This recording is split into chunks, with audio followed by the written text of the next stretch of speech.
Hello, Pisces, Sun, Moon, and Rising, and welcome to October. The energy with you kicked off in September with that eclipse on your first house, Sun, Moon, or Ascendant, and later degree Pisces, but all of you will be feeling it as the next 2 years unfold.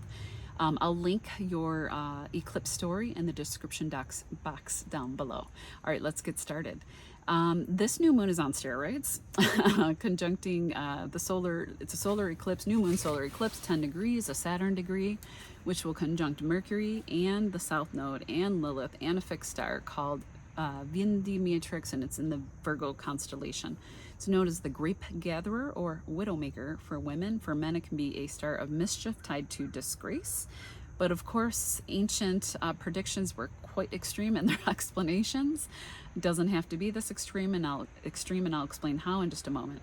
All this energy is happening in your 8th house of transformation, sharing of resources, money that you don't earn but receive from others through loans, taxes, inheritance. The 8th house rules death, sex, rebirth, trauma, the occult, magic, tarot. This area has been under a draining influence since the South Node moved there in July of 2023, but is now receiving a flood of energy, shaking this house up out of a rut as the South Node will move on by January of 2025. There was a burst of energy in this house last October 2023 when this first eclipse happened then, and also conjunct Mercury at that same time as well. So there could now be a repeat of a story that began then, or an idea that was seeded then but is now bearing fruit for you in that 8th house of shared resources, or transformation of trauma or pain, or transformation with an intimate partner. The North Node has been in your Aries 2nd house along with Chiron, trying to heal a wound around codependency, your bank account, self-esteem, property, and also close immediate family, your face, diet, teeth, things like that. That's all covered by the 2nd house. You may have been tested in being able to stand on your own 2 feet and depend more on your own resources as opposed to depending upon a partner, and in turn affecting your self-esteem. You could come into money now and over the next 6 months to 1 year through that 8th house door of investments, loans, taxes, money that comes in from others, and inheritance. No, it doesn't have to mean the death of a spouse. It can, but I think that's the extreme end of it.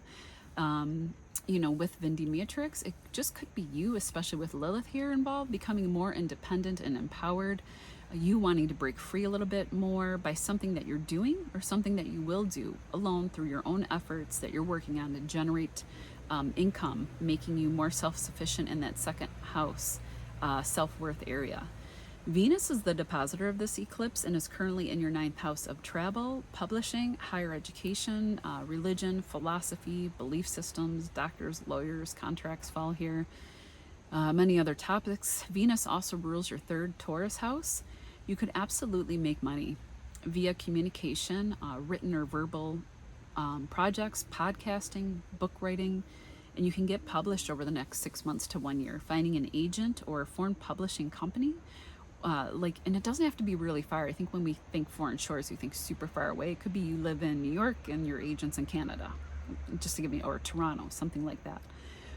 Possibly they come in through this eclipse portal from a past life to return good karma for you in that 9th house of good karma from past lives. And also because the South Node is involved, which represents past lives and is conjunct the solar eclipse with Mercury, who rules contracts. Contracts could be very prosperous and fated for you now as well, now and as the months unfold, completing a healing story in that 2nd house Aries area. Last but not least, you could move to a foreign shore for love, even as Mars is in Cancer in that 5th house of love and romance, luck and children. Or you could be working hard on a creative project, again, that you wish to bring to the public via that, 9th house. The Grand Water Trine happens in your 1st house with Saturn, to Mars and Cancer in your 5th house, to Scorpio, Venus in your 9th house. This is really beautiful. The 9th house is highlighted again, bringing those 9th house topics into prominence. You absolutely can meet a fated love with Saturn in your 1st house, and they could be from a foreign shore. That 9th house rules foreigners, and it could definitely be love because that Martian energy is in your 5th house of love, joy, romance, shaking you out of a Saturn rut You know, again, you could have a creative project prominent at this time if you're attached and you're not looking for love. If you are attached, you could be traveling with a spouse or partner or children for fun. You could be lucky in a lottery win or contest, lucky and happy while traveling now and around this time. Sporting, if you're an athlete, sports fall under the 5th house. Or it's your children who may be lucky right now as well. With Mars trining Venus being favorable to your sun, moon, or ascendant, take care not to fall pregnant if you aren't ready for that, as Mars and Venus are the lovers in the zodiac, and Mars is in your 5th house of children and romance with trines. So, you know, just a beautiful flow that will definitely bring happiness, luck, and joy for you now. So, oh goodness, I'm happy for you and look forward to it. Enjoy it, because with hosting Saturn in your 1st house since March of 2023, I know it's been heavy for you at times, Pisces. The outer planet Trine is also happening on the 2nd of October. It involves finishing up at times a hard story in your 1st house with Neptune, 3rd house with Uranus and Taurus, and Pluto in your 11th house of friend groups, large platforms, the internet. There could have been transformation and power struggles at times with groups of friends, difficulties, shocks and surprises in your neighborhood, with friend groups, neighborhood moves, difficulties, changes in your thought patterns and beliefs about yourself. And now these planets are leaving a flowing gift before they make shifts into new houses, starting new stories and new chapters. This could now show with this nice flowing trine, changed you, Neptune having been in your 1st house for so long, emerging now with a plan and a purpose. Neptune in the 1st could have had you feel like nebulous, lost, confused, or directionless at times over the past few years. But once Saturn moved there, he's there to help you solidify your dreams and make you, give you that stamina to make the changes that you needed to make about yourself, helping you put in the work to make your dreams come true, especially those needs to become more self-reliant. As he moves into your 2nd house of income, the road is being paved now with the North Node currently there in that 2nd house. Uranus is finishing up a stay in that 3rd house of like thinking ideas, local travel, social media, your neighborhood, and could give you sudden downloads now to begin something new that can bring in new resources for you. Some kind of idea, as Uranus rules sudden, brilliant like downloads and insights before he moves on to that 4th house. And then Pluto on that 11th is maybe gifting you a wish come true, or a friend group where you find your home after a very long time of transformations and purging of groups that didn't serve you or were harmful or even toxic to you at times. They could have crossed a lot of boundaries with you, because Pisces are the most beautiful, forgiving sign ever known and will accept and forgive and forgive and forgive. But Pluto here is having you draw that line and say, even a lotto win could be possible, or a big gain is Saturn for you rules the 11th luck house, and Saturn's in your 1st. So these big gains that can come in would have been, though, from work that you put a lot of effort into, because Saturn always gives you something, but after a period of hard work. He never just gives you the gift, okay? These planets will start to move and start a new story.